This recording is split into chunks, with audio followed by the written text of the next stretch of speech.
할렐루야, 아멘. 하나님의 크신 은총이 전심을 다해 하나님을 예배하는 우리 모든 성도님들 위해 함께하길 주님의 이름으로 축복합니다.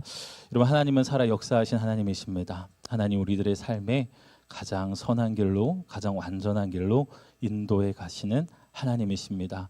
지금 당장은 우리들의 삶에 고난처럼 보이고, 지금 당장은 우리들의 삶에 불 가운데로 지나는 길인 것처럼 보이지만, 구원받은 사람들은 하나님과 함께하는 곳에서 형통의 은혜를 누리게 되는 줄 믿습니다. 요셉이 감옥에서도 하나님께 형통의 은혜를 누렸던 사람이었듯이 우리들의 삶에도 마찬가지입니다. 하나님이 함께하시면 우리는 형통한 자로서 그 길을 걸어가고 있는 줄 믿습니다. 저와 여러분들의 삶이 하나님의 그 은혜를 누리며 살아가는 구원받은 사람인 것을 기억하며 또 힘차게 주어진 하루를 살아갈 수 있게 되길 축복합니다.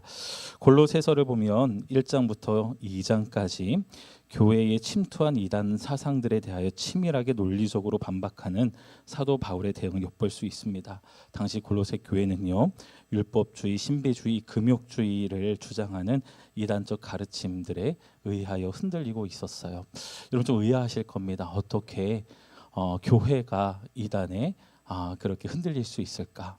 그런데 여러분, 오늘날 많은 교회들을 보면 이단의 공격과 그 치밀한 그런 도전을 통하여서 교회가 흔들리기도 하고 교회가 무너지는 것도 심심치 않게 돌아보게 됩니다. 그래서 교회는 늘 이 이단 사상들에 대하여 늘 경계하고 또 진리이신 하나님의 말씀을 정말 바르게 전해야 될 책임과 의무가 있겠죠. 여러분, 위조 지폐를 감별하는 데 있어서 수많은 위조 지폐 감별사들이 바라보는 것은 아니라고 합니다. 위조 지폐 감별사들이 늘 날마다 보는 것은요, 여러 가지 종류의 위조 지폐들을 보는 게 아니라 그 원본을 유심 있게 본다고 해요. 왜냐하면 그 원본을 자세히 봐야 원본과 다른 것들을 진위를 구별할 수 있기 때문에 그 참된 것들에 대해서 계속해서 주의 깊게 본다라고 하는 것입니다. 교회가 이단 사상들에 흔들리지 않으려면요, 복음의 진리에 붙들린 사람들, 그 복음의 진리를 붙들고 살아가고자 하는 성도들의 그 애씀과 진리를 향한 열망이 있을 때에 교회는 이단 사상들에 대하여 흔들리지 않을 수 있습니다. 그래서 사도 바울은 골로새서 2장 20절부터 22절 말씀에 이렇게 아주 강력하게 이야기하고 있어요. 너희가 세상의 초등학문에서 그리스도와 함께 죽었거든 어찌하여 세상에 사는 것과 같이 규례에 순종하느냐? 곧 붙잡지도 말고 맛보지도 말고 만지지도 말라 하는 것이니 이 모든 것은 한때 쓰이고는 없어지리라. 사람의 명령과 가르침을 따르느냐라고 이야기를 합니다. 세상에 사는 것과 같이 교회 안에서 동일하게 살아가고 있음에 대하여 지적하고 있는 것이죠. 물론 이단 사상들에 대한 공격 이제 치밀한 논박이기는 하지만 매우 중요한 부분을 우리가 볼 수 있습니다. 여러분, 교회는요, 또 그리스도인들은 세상과는 다름에 대하여 보여줄 수 있는 사람들이 되어야 합니다. 세상이 세상의 가치를 따라갈 때요, 하나님의 사람들은 하나님 나라의 가치를 바르게 세워갈 수 있는 그 대가 있는 하나님의 사람들이 되어야 한다라고 하는 거예요. 우리가 그리스도인으로서 교회 안에서 신앙생활을 하게 될 때에 세상과 다를 바 없이 신앙생활을 한다고 한다면 우리의 신앙생활은요, 아주 다시 처음서부터 점검해야 됩니다.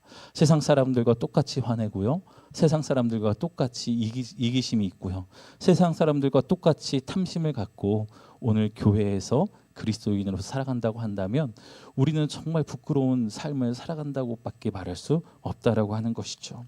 그래서 이어지는 골로새서 3장부터 4장 6절까지는 사도 바울이 어떻게 하면 그리스도인으로서 그 다름의 가치를 지켜갈 것인지 그 삶의 꼴을 세워가는 아주 중요한 말씀들을 계속해서 말씀하고 있습니다. 그래서 성도가 지향해야 할 삶의 원칙과 실제적인 지침들을 이 골로새서 3장 이후서부터 우리가 볼 수 있는 것이죠. 여러분, 거룩한 삶을 산다고 했을 때 많은 사람들이 생각하게 되는 그 첫 번째 단계는요, 내가 무엇인가를 끊어내면 되겠구나라는 것들을 생각하게 돼요. 거짓말하지 말아야지, 음욕을 품지 말아야지, 내가 술을 먹지 말아야지, 하나님이 보시기 안 좋아하는 그 모든 것들에 대해서 내가 애써서 그것들을 끊어내려고 하는 그런 결단을 하게 됩니다. 참 중요한 결단이죠. 귀한 결단입니다. 그런데 사도 바울은 그렇게 금욕적인 생활을 하는 것 자체가 하나님의 거룩한 사람으로 빚어질까에 대하여 물음표를 찍고 있는 것이죠. 우리가 그렇게 거룩한 삶으로 빚어져 가고자 할 때 사도 바울은 우리들의 삶 가운데 선행되어야 할 것들이 있다라고 이야기를 하는 것입니다. 오늘 말씀을 통해 그 첫 단추를 세심하게 풀어내고 있는데요. 우리에게 아주 매우 명확한 하나의 명제를 던져줍니다. 3장 1절부터 5절까지의 말씀을 보면 여러분들의 그 눈길을 사로잡는 단어들이 있을 거예요. 위의 것을 찾으라, 그리고 위의 것을 생각하라 라고 하는 이 명제입니다. 우리가 무엇인가 이 땅 가운데서 거룩한 삶을 살기 위해 여러 가지 금욕적인 생활을 하는 것보다 더 중요한 것은요, 위의 것을 찾는 데서부터 우리들의 거룩한 삶이 시작되어야 한다라고 하는 거예요. 즉 하나님을 생각하는 것에서부터, 위에 계신 주님을 바라보는 것에서부터 우리들의 그 거룩한 삶의 시작을 해 나아가야 한다라는 것입니다. 언뜻 보면 쉽게 생각되지만 오늘 말씀은요, 아주 깊은 의미를 담고 있습니다. 말씀 한 절 한 절을 세심하게 살펴보면서 하나님이 담아주신 그 뜻을 함께 나누고 더욱더 깊은 그 은혜의 자리로 나아가길 원합니다. 오늘 말씀에서 보면 위의 것을 찾으라 라고 말씀하셨는데, 반대로 생각하면 그리스도와 함께 다시 살리심을 받은 그리스도인들이 찾고자 하는 것은요, 이 땅에 있다는 걸까요? 없다는 걸까요? 이 땅에 없다라고 하는 것이죠. 땅의 것이 아니라 위의 것을 찾아야 되는데 땅의 것을만 찾고자 하는 사람들에게 오늘 사도 바울은 매우 중요한 그 순서를 정립해주고 있는 것입니다. 여러분, 그런데 땅은요, 하나님이 창조하신 것일까요? 하나님이 창조하지 않으신 것일까요? 하나님이 창조하신 것입니다. 그렇다면 이 땅도요, 하나님의 보살피심 가운데 하나님의 은혜를 가득 담고 있는 공간이라고 할 수 있어요. 실제로 땅은 하나님이 창조하신 피조물들이 살아가는 터전입니다. 그리고 사람들에게는 그 땅을 다스릴 수 있는 권한과 책임을 주셨어요. 그것이 창세기 1장에 기록되어 있습니다. 그런데 인간의 타락으로 말미암아 결국 땅이 저주를 받게 돼요. 창세기 3장 17절 말씀을 보면 땅은 너로 말미암아 저주를 받고 너는 내 평생에 수고하여야 그 소산을 먹으리라 라고 말씀을 합니다. 인간의 타락은 결국 피조물들이 살아가는 땅을 저주받은 땅으로 만들어 놓았습니다. 그 결과는 무엇일까요? 성경은 피조물들이 살아가기 어렵도록 땅이 가시덤불과 엉겅퀴를 냈다고 기록을 합니다. 이것으로 우리가 살아가는 땅 위의 현실이 어떻게 변했는지 두 가지로 정리해 볼 수 있어요. 그리고 이렇게 땅에 변화된 것에서 이렇게 변질되었기 때문에 우리가 땅에서 무엇인가를 찾을 수 없고 하늘에서밖에 찾을 수밖에 없다는 것도 우리가 말씀을 통해 정리할 수 있습니다. 첫 번째로 땅이 인간의 다스림을 거부하기 시작을 합니다. 본래 창조 질서 안에서 땅은요, 인간의 다스림에 순응하는 것이 창조의 질서였습니다. 인간은 땅으로부터 열매를 얻는 데에 큰 어려움이 없었어요. 그러나 에덴 동산에서 추방당한 이후에 열매를 얻는데 방해가 되는 가시덤불과 엉겅퀴를 땅이 내기 시작을 합니다. 이제 사람들은, 이제 아담과 하와는 에덴 동산에서 추방당한 이후에 무엇인가를 얻기 위해서는요, 땅이 내는 엉겅퀴를 걷어내야 되는 수고가 있었고요, 그 다음에 가시덤불을 정말 그 가시에 찔려가면서 걷어내야 되는 그 수고로움이 더해졌다라고 하는 거예요. 우리의 이 땅 위에서의 삶은요, 땀 흘려 소득을 얻고자 하는 수고와 그것을 어떻게 해서든지 방해하고 저지하려고 하는 가시덤불과 엉겅퀴가 뒤엉켜 싸우는 공간이 되어버렸다라고 하는 겁니다. 저와 여러분이 살아가고 있는 이 땅 위의 현실이 그렇다고 하는 거예요. 그렇다면 이곳에서 어떻게 살아가야 할까요? 창세기 3장 19절 말씀을 보면 내가 흙으로 돌아갈 때까지 얼굴에 땀 흘려야 먹을 것을 먹으리니 라고 말씀을 합니다. 우리가 다시금 흙으로 돌아갈 때까지, 우리가 다시금 이제 하나님 나라로 갈 때까지 우리가 땀 흘리고 수고하여야 우리가 살아갈 수 있다라고 이야기를 하는 거예요. 그런데 여기서 우리는 이런 오해를 하게 됩니다. 땅이 저주를 받았으니 저주받은 땅에서 흘리는 땀과 수고 역시 우리들에게 저주다. 여러분 어떻게 생각하시나요? 땀 흘려 수고하는 것이 저주라고 생각하십니까? 아니면 이 또한 하나님의 은혜요, 나를 살게 하는 하나님의 능력이라고 생각하십니까? 1번이십니까? 2번이십니까? 좀 갈라지시는 것 같아요. 저주라고 생각하시는 분들도 있고요. 하나님의 은총이라고 생각하시는 분들도 있습니다. 그런데 여러분, 땀 흘리는 수고가 땅이 낸 저주를 뚫고 열매를 얻게 한다는 것을 생각해 보면 땀과 수고는요, 저주가 아니라 생명을 얻고 누리게 하도록 우리들에게 주시는 하나님의 능력이요, 또 하나님이 공급하시는 힘이다라고 하는 것을 우리가 생각할 수 있다라고 하는 것이죠. 그래서 우리가 땀 흘려 일하고 힘있게 힘들여 일하고 하는 것들이 저주가 아니라고 하는 거예요. 이것은 가시덤불과 엉겅퀴를 헤쳐나가며 그 생명을 얻고자 하나님께서 주시는 그 힘으로 우리가 살아가는 너무나 놀라운 은총의 열매다라고 하는 것입니다.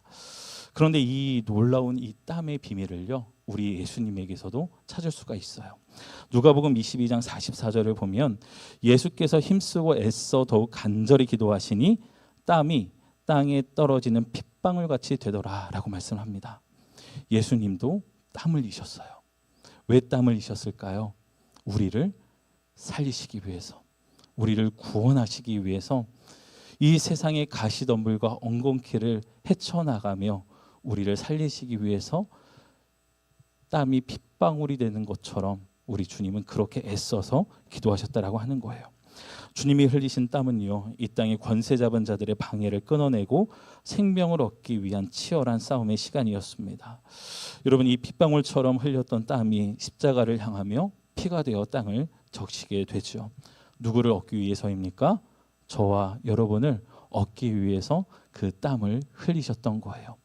땅이 내는 그 가시덤불과 엉겅퀴를 그 삶으로 헤쳐나가며 본인이 찢겨지는 것을 각오하며 우리를 얻고자 주님은 그렇게 땀을 흘리며 기도하셨습니다.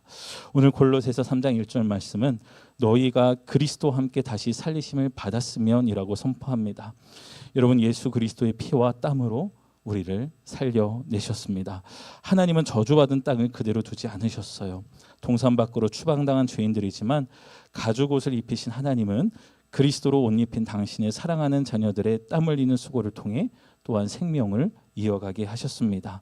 땀과 수고는 하나님의 다스리심을 역행하는 땅의 저주 속에서 생명을 얻고 지켜가는 치열한 그리스도인들의 삶의 모습이다라고 하는 것이죠. 하나님의 다스리심을 거절하는 이 땅의 가시덤불과 엉겅퀴, 여러분 여전히 자라가고 있습니다. 여전히 그리스도인들이 무엇인가 생명을 얻고자 하는 그 믿음의 도전 가운데 가시덤불과 엉겅퀴는 계속해서 자라가고 있다라고 하는 거예요.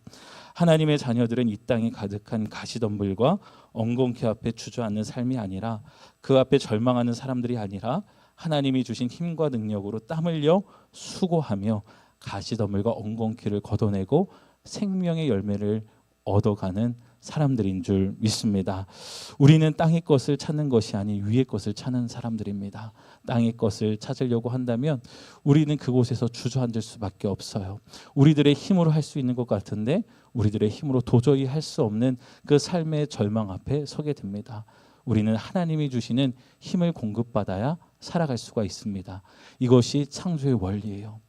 우리 인간이 흙으로 지음받았을 때 생명이 되는 그 유일한 조건은 하나님이 코에 생기를 불어 넣어주셨을 때 우리는 살게 되었습니다.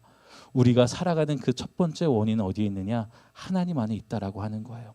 하나님이 주신 호흡을 우리가 공급받아야지만 우리가 살아갈 수 있고, 그 위로부터 부어지는 은혜가 있어야지만 이 땅에서 그 가시덤불과 엉겅퀴를 헤치며 그 생명을 얻어내는 그 놀라운 일들에 우리가 동참할 수 있다라고 하는 것이죠. 하나님의 다스리심을 거부하는 이 세상의 가시덤불과 엉겅퀴 속에 살아가는 여러분들의 삶에 있는 가시덤불은 무엇입니까? 엉겅퀴는 무엇입니까? 여러분들의 그 삶 가운데 얻어야 할 생명의 열매가 있는데 그 생명의 열매를 얻지 못하도록 방해하고 나의 그 삶을 해치는 그 가시덤불과 엉겅퀴 앞에 여러분들은 어떻게 믿음으로 대응하고 있으십니까? 여러분, 우리들의 힘으로는 그것을 헤쳐나갈 힘이 없어요. 하나님의 능력을 구하시고 하나님의 힘을 구하시고 하나님의 위로의 은혜를 구하시고 위로부터 부어지는 그 하나님의 은혜를 찾고 열망하는 저와 여러분들이 되길 간절히 소망합니다. 땅이 저주받아 어떻게 변했을까요? 두 번째로 보면 육체의 소욕을 최고의 가치로 여기는 세상으로 변질되어 버렸습니다. 땀을 흘려 수고하고 그 다음에 가시덤불을 헤치고 엉겅퀴를 헤쳐가며 그 땅의 열매를 얻는 그 수고를 하는 것은 참 귀하지만 여기서부터 사람들은 욕심이 투영되기 시작합니다. 조금이라도 더 가져야 내 삶을 지킬 것 같고요. 남의 것을 뺏어야 내 것을 채워야지만 생존할 수 있다라는 그 절박함 앞에 사람들은 계속해서 이기적인 삶으로 변질되어져 갑니다. 흙으로 지음받은 우리의 마음밭, 우리 육체 속에서도 생명을 파괴하는 무서운 가시덤불과 엉겅퀴가 자라가고 있다라고 하는 것이죠. 우리가 가시덤불을 헤치며 그 생명을 살려내야 되는데, 생명의 열매를 얻어야 되는데, 우리 마음 속에서부터 그 생존 경쟁과 그 욕심 앞에 가시덤불과 그 엉겅퀴가 자라가고 있다라고 하는 것입니다. 오늘 5절 말씀을 보면 저주받은 땅에서 하나님의 자녀들의 일을 방해하는 것들이 압축적으로 기록되어 있는데요. 5절 말씀을 새한글 성경으로 보면 이렇습니다. 그러므로 여러분 몸의 각 부분에서 땅에 속한 일들을 죽여버리십시오. 곧 음란한 짓, 더러움, 욕정, 악한 욕망, 그리고 탐욕을 말입니다. 탐욕은 우상 숭배입니다 라고 이야기를 합니다. 그리고 8절 말씀을 보면 음란, 더러움, 욕정, 악한 욕망, 탐욕뿐 아니라 노여움, 분노, 악의, 비방, 부끄러운 말, 거짓말까지도 우리의 내면에서 자라나는 가시덤불과 엉겅퀴라고 하는 것이죠. 그래서 여러분, 우리의 골로새서 3장 말씀을 보면서 우리들의 삶 가운데 하나님의 그 거룩함을 방해하는 내 삶의 가시덤불과 엉겅퀴들이 무엇인지를 정확하게 우리가 진단해 볼 수 있다라고 하는 거예요. 여러분, 오늘 3장 5절과 8절 말씀을 집에 돌아가서 다시 한번 읽어 보십시오. 그리고 묵상해 보세요. 우리들의 삶에 이 많은 것들이 자라가고 있다라고 하는 거예요. 여기서 우리가 제일 먼저 생각하는 게 있습니다. 노여움, 분노, 거짓말은 하지 말아야 하지. 그런데 이 결단 이전에 우리가 앞서 행해야 할 것은 오늘 1절 말씀을 보면 매우 명확하게 나와 있어요. 위의 것을 찾으라. 거기는 그리스도께서 하나님 우편에 앉아 계시느니라. 아멘. 위의 것을 찾으라 말씀하시고요. 우리가 찾는 그 위에는 누가 계시느냐? 예수 그리스도께서 하나님 보좌 우편에 앉아 계시다라고 하는 거예요. 우리는 이렇게 질문합니다. 하나님 보좌 우편에 앉아 계신 예수님을 바라보는 게 오늘의 나의 삶에 어떤 영향력이 있습니까? 라고 우리는 질문할 겁니다. 왜냐하면 그 하나님의 보좌 우편에 앉아 계신 주님께서 우리에게 어떤 능력으로 역사하시는지, 우리가 시선만 고정하는 것으로 우리가 그 능력을 힘입어 살아갈 수 있는지에 대하여 의심한다라고 하는 것이죠. 여러분, 우리가 하나님께 시선을 고정한다라는 건 여러분들의 관념적으로 생각하지 않으셨으면 좋겠어요. 우리가 하나님께 시선을 고정한다는 것은요, 우리들의 삶의 실제적인 것이고요, 하나님이 위로부터 능력을 공급해 주실 때 사용하시는 은혜의 통로가 바로 하나님께 시선을 고정하는 것인 줄 믿습니다. 여러분, 하나님께 시선을 고정하는 것은요, 우리들의 삶에 놀라운 변화를 이루어간다라고 하는 거예요. 여러분들의 삶에 노여움이 찾아올 때 여러분, 주님을 바라보십시오. 그러면 주님께서 나를 바라보고 계신다는 그 이유 하나만으로도 나의 그 분노와 노여움을 다루어 가시는 성령의 도우심에 우리가 끌려가게 되어 있다라고 하는 거예요. 오늘 말씀을 보면 찾으라라는 말씀이 있어요. 이 찾으라라고 번역된 제테오라는 단어를 보면 첫 번째 의미가 잃어버린 것을 다시 되찾을 때 이 찾다라는 의미의 제테오라는 단어를 썼습니다. 즉, 없는 것을 찾는 게 아니라요, 뭘 찾는 거예요? 잃어버렸던 것을 찾는 것입니다. 즉, 우리는 노여움 때문에 무엇을 잃어버리는 거예요? 위에 계신 주님을 잃어버린다는 겁니다. 우리는 분노 때문에 주님을 잃어버린다는 거예요. 우리는 음란한 생각 때문에 주님을 잃어버린다는 겁니다. 우리는 그렇게 주님을 잃어버린 채 그 죄의 습성대로 딸려간다라고 하는 것이죠. 그럴 때 그 죄의 습성대로 딸려가는 그 끈을 끊어낼 수 있는 유일한 거는요, 누구를 쳐다보는 겁니까? 주님을 바라보는 겁니다. 하늘의 보좌 우편에, 하나님 보좌 우편에 앉아 계신 주님을 바라볼 때 위로부터 부어주신 그 은혜가 저와 여러분들의 삶을 살리게 되는 줄 믿습니다. 그러면 우리들의 정말 많은 그 엉겅퀴와 가시덤불을 성령의 불로 태워가며 거룩한 삶을 지켜갈 수가 있어요. 여러분, 정말 무서운 것은요, 이렇게 가시덤불과 엉겅퀴에 내 삶이 딸려갈 때에 우리가 누구에 대하여 죽느냐? 하나님에 대하여 죽는 순간이 찾아옵니다. 굉장히 무서운 거예요. 우리가 분노할 때나 우리가 탐심을 가질 때나, 오늘 탐심은 우상숭배라고 했는데 하나님이 아닌 다른 것을 하나님의 보좌에 앉혀놓는 그때에 우리는 하나님에 대하여 죽어있는 상태가 된다라고 하는 것입니다. 아주 무서운 경고예요. 그래서 여러분, 오늘 사도 바울은 모든 거룩한 삶을 세워가는 그 첫 번째 단추에 하나님께 시선을 고정하는 것, 하나님의 보좌 우편에 앉아 계신 그 주님을 찾는 것에서부터 시작하라고 지금 이야기하고 있는 것입니다. 여러분, 주님을 잃어버리는 순간이 우리들 안에 일어나지 않게 되길 간절히 소망합니다. 저도 말씀을 준비하면서 저도 주님을 잃어버릴 때가 참 많더라고요. 힘들고 어려운 시간들을 우리 모든 교인들이 지나가고 있습니다. 정말 우리가 생각하지도 못한 그 어려움 가운데에 우리 성도들의 가정이 지금 걸어가고 있어요. 그럴 때에 자꾸만 절망이 찾아오고요, 두려움이 찾아오고요, 안 좋은 생각들이 찾아오는 것은 자꾸만 그 순간만큼은 하나님께 대하여 죽어 있는 그 시간이 우리들에게도 엄습한다고 하는 것이죠. 그래서 하나님이 여호수아에게 찾아오셔서 말씀하시는 겁니다. 일어나라, 어찌하여 엎드려져 있느냐, 고개를 들라라고 하는 거예요. 고개를 드는 것에서부터 하나님의 역사가 시작이 됩니다. 고개를 든다라고 하는 것은요, 하나님께 시선을 맞춘다는 것이고요. 구약 성경을 보면은 하나님 앞에서라고 하는 그 단어들이 많이 반복됩니다. 여러분, 이것은요, 하나님의 얼굴 앞이라고 하는 의미가 있어요.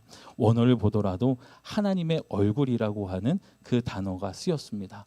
그렇다면 우리가 하나님의 얼굴 앞에서 서 있다라고 하는 것은요, 하나님에 대하여 살아 있을 수 있는 절호의 기회다라고 하는 거예요. 그 자리를 떠나게 되면 하나님께 대하여 죽어 있을 수밖에 없는 지독한 어둠이 시작된다라고 하는 것입니다. 여러분, 간절히 바라기는 어찌하여 엎드려져 있느냐, 일어나라 하시는 그 주님의 음성이 위로부터 들려져 올 때에 그 음성을 붙들고 그 순간 일어설 수 있는 저와 여러분들이 되길 간절히 소망합니다. 여러분, 이 땅의 것에서는요, 소망이 없어요. 이 땅에 있는 가시덤불과 그 엉겅퀴에는 우리가 살아갈 길이 없습니다. 위로부터 부어지는 그 은혜만이 이 세상의 가시덤불과 엉겅퀴를 헤쳐나가며 이 세상에서 하나님의 생명을 튀어내는 그 일들을 우리가 할 수 있게 된다라고 하는 것이죠. 말씀을 정리합니다. 여러분, 하나님에 대하여 살고자 위의 것을 찾는 우리는요, 위에 계신 예수 그리스도를 찾아야 되고요, 또 히브리서 기자의 표현대로 하면 우리가 믿는 도리의 사도이시며 대제사장이신 예수를 깊이 생각해야 되는 줄 믿습니다. 여러분들의 삶에 가시덤불이 올라오시거든, 엉겅퀴가 올라오시거든, 위의 것을 찾아야 되는 순간인 것을 기억하시길 바랍니다.